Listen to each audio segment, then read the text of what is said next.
President Biden says the voters be damned. Despite Democrats being on the verge of losing the majority in the House and a whopping 75% saying that the country is headed in the wrong direction.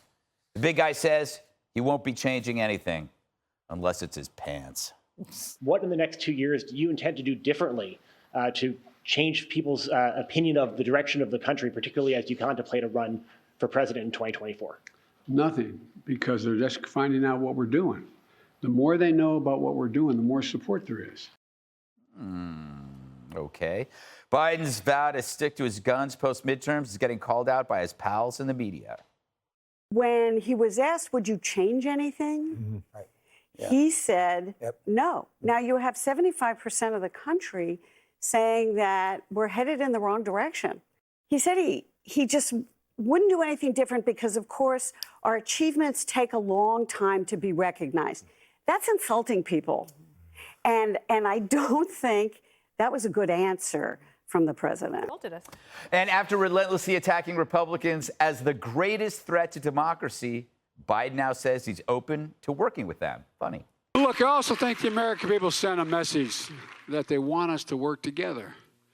I've always done that. I know I got criticized for it when I ran. Regardless of what the final tally showed, I'm prepared to work with Republicans. But the American people have made it clear.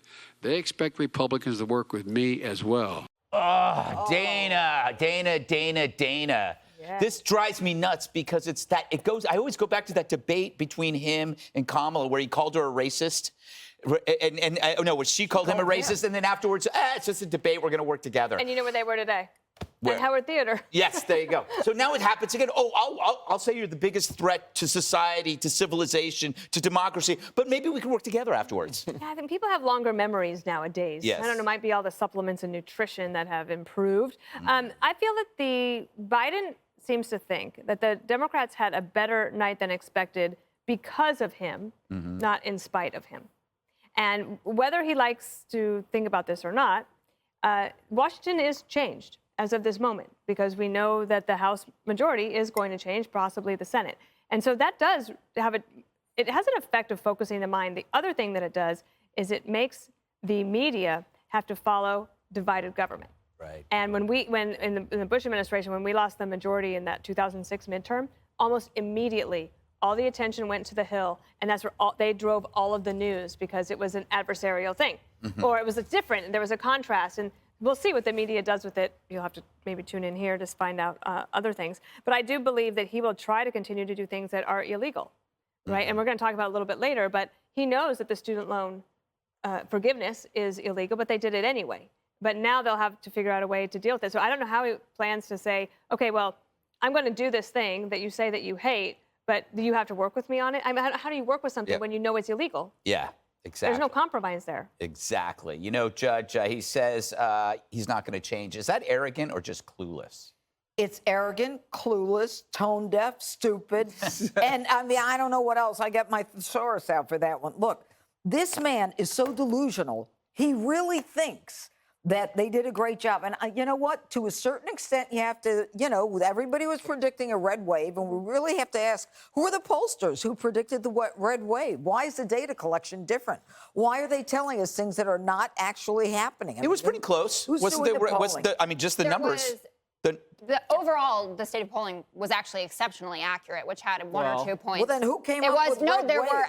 were outlier polls, I and a lot of them. Jesse. Yeah. No, And it was not just Jesse. The Senate polls were overweighted Republican, but if you look at the generic congressional ballot, they had it at Republicans plus 2.5%. Right. It ended up being Republicans plus 6%. Republicans are winning 52 to 46. That's a 6-point margin. Yeah. No one had that. They're winning by more than 6 million votes nationally. Right. So that's a red wave, actually, but because of the way it's gerrymandered, you're not going to get a lot of toss-ups and seats that are up for grabs. Can I finish? The red wave went in the wrong spot. Yeah. It's like flooding the basement instead of...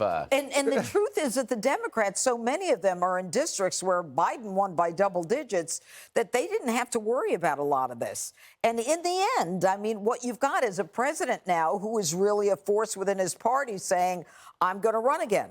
I did really well. And no matter how delusional he is, there are people who are going to say, yeah, maybe he should run again. But I doubt the Democrat Party is looking to promote him. He's 82 years old if he runs in 2024. I mean, and with the decline we've seen in the past 2 years, I can't imagine what it'll be like in 2 more. Yeah, you know, Jessica, let's talk about abortion.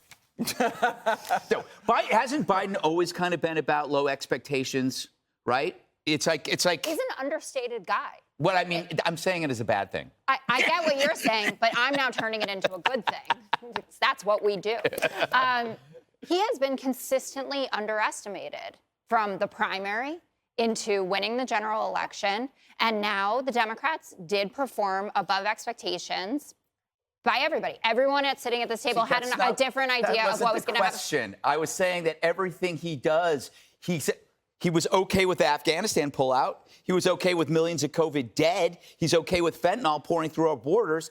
It always could be worse for Joe Biden, and that's why he doesn't mind. I really don't agree with you. I don't think that there is any part of Joe Biden who thinks that we lost 13 service members in the pullout, that he thinks that's okay, or that we have one overdose death I don't know if from he fentanyl. remembers. Okay. So when he says, I'm happy to work with Republicans, that's consistent.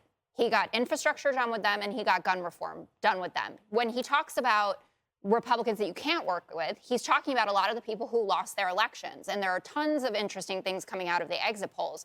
But one of the things that particularly struck me was amongst people who, quote, somewhat disapprove of Joe Biden, so those are the independents, the moderates, they backed normal Republicans, mainstream Republicans, but they couldn't go for the MAGA candidates. They couldn't go for the Trump endorsements, which is why Donald Trump right now has a 30% success rate and is fuming at home and blaming Melania for picking Dr. Oz and blah, blah, blah, and what's ever going on. And if you look at what a lot of Trump supporters are saying today, like Winsome Sears from Virginia saying it's time to move on from this. This is somebody who has become poisonous for the Republican brand.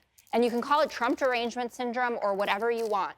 But his association and his growing visibility in the last 10 days of this campaign, I believe, stripped Republicans of very winnable seats. There were vulnerable Democrats who were able to pull it out because Donald Trump became a force in this election again.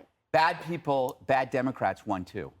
Let's be clear. What is a bad Democrat to you? Fetterman, you have a person who won who can barely speak. First of all, that's not true. And if you listen to his acceptance speech on Tuesday night, you saw someone who I thought was even markedly improved from what was going on at the debate there. And yes, early voting went on long before that, but people recover from strokes. I know that. His mind isn't, I know. I'm talking to more than you. We have like 3.5 million people also watching. More than that, actually. It was about 5 million yesterday. Well, it's election season. I love all the ratings. The ratings are fantastic. John Fetterman is somebody who people in Pennsylvania felt that they knew. Over 60% said that Dr. Oz didn't know the Commonwealth well enough to represent it. He's someone whose values have been known, and that's what President Obama emphasized when he campaigned for him. He said, yeah, it doesn't sound like he used to, but you know who John Fetterman is. Yeah, and those who he is. He lived with his parents until he was 50. He doesn't pay his taxes. What? That's who he is, John Fetterman. Listen, enough. MSNBC wants him to run for president. That's how delusional one person on MSNBC said that. Is it? I think it is. Yes. I got to check this. Got to check the rundown. Joe Biden is a responsibility denier. He's programmed not to take accountability for anything. He would get up there, literally light the country on fire and say, you know what? People put me in office to burn stuff.